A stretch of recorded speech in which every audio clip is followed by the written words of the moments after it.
গত পরশুদিন কি তার আগের দিন ভারত সরকার বাংলাদেশের সাথে এই পণ্য আমদানি রপ্তানির একটা নিষেধাজ্ঞা জারি করেছেন।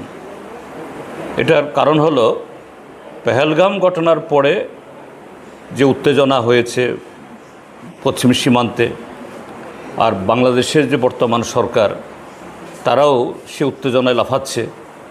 এখানেও ভারত বিরোধী নানা ধরনের এই কথাবার্তা হচ্ছে বাংলাদেশে বর্তমান সরকারের আশ্রয়ে প্রশ্রয়ে, এবং ইদানিংকালে খুব করে দেখা যাচ্ছে যে বাংলাদেশের থেকে অবৈধভাবে ভারতবর্ষে এই মানব পাচারের সবটা মিলিয়ে যে আমাদের সরকার, যেটা আমার অনুমান, যে এই চলমান পরিস্থিতির কারণে এটা সাময়িকের জন্য এই নিষেধাজ্ঞা জারি করেছেন। হ্যাঁ, এটা তো অবশ্যই যে বাণিজ্য হওয়া মানেটা কি?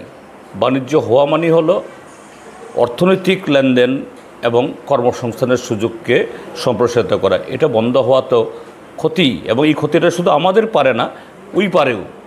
বাণিজ্য হওয়া মানে হলো অর্থনৈতিক, সামাজিক, সাংস্কৃতিক, রাজনৈতিক সব দিক থেকে সে অঞ্চলের, এটা উপমহাদেশ হোক, মহাদেশ হোক, বা